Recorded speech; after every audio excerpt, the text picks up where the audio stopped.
Aujourd'hui, ce bâtiment qui va décarboner plus de 66% de décarbonisation grâce à l'eau de notre port qui va alimenter près de 2000 logements. Tous les bâtiments publics de la ville vont être réchauffés, refroidis par ce système à travers ce bâtiment, vous l'avez vu, dont l'architecture s'inspire de l'architecture baladurienne, bien sûr. On a inauguré aujourd'hui ce projet vraiment pionnier de ce qu'on appelle la thalassothermie. C'est un projet de la transition énergétique qui va apporter donc de la chaleur, c'est-à-dire du chauffage et de l'eau chaude sanitaire, qui n'émet pas de CO2 bas carbone. C'est à peu près 900 véhicules qu'on va retirer de la circulation en tonnes de CO2 évitées. L'État est intervenu fortement à hauteur de 7 millions d'euros dans le projet d'investissement.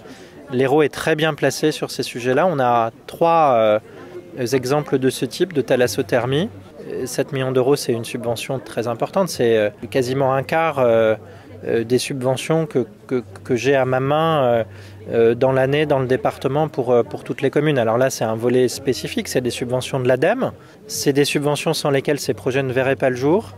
C'est très signifiant du verdissement des subventions de l'État. Moi, je n'attribue plus aucune subvention dans le département sans regarder l'impact sur le changement climatique. Vraiment, ça, en quelques années, ça a considérablement changé. Aujourd'hui, la région, c'est sur son budget de plus de 3 milliards, c'est 2 milliards sur l'urgence climatique. Donc, c'était évident que la région serait partenaire avec l'État et avec Dalkia. On est sur quelque chose d'innovant. Il faut savoir ce que l'on veut. Est-ce qu'on parle d'indépendance énergétique et on s'assoit et puis on regarde le train passer, ou on agit? Donc la région et notamment la présidente Carole Delga, elle agit et met les moyens pour que des projets comme celui-ci puissent vivre d'une part, exister et ensuite être dupliqués. L'important c'est que derrière on puisse dupliquer. En investissant, on crée de l'emploi en local. Et je trouve que c'est important de parler de ce projet aussi pour parler des métiers de la transition énergétique. On va avoir besoin de techniciens, d'ingénieurs qui sont spécialistes de ces technologies-là, spécialistes de l'exploitation, de réseaux de chaleur, de réseaux de rafraîchissement, parce qu'on fait aussi du rafraîchissement ici à la Grande Motte.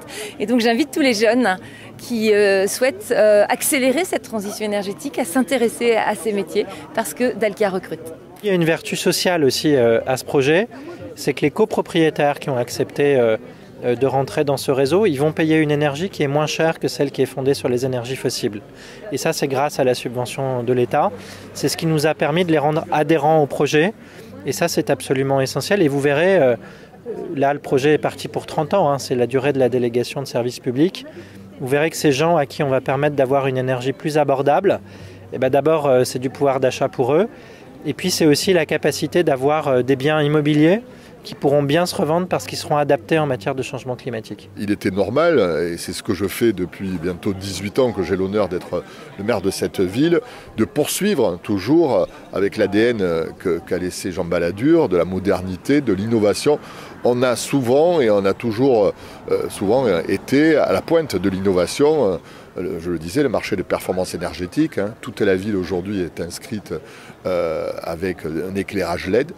On n'a pas la nécessité de faire des extinctions de feu la nuit. Les éclairages restent allumés parce qu'on peut les moduler. Et puis aujourd'hui, c'est le golf aussi arrosé avec l'eau de la station d'épuration qualité eau de baignade.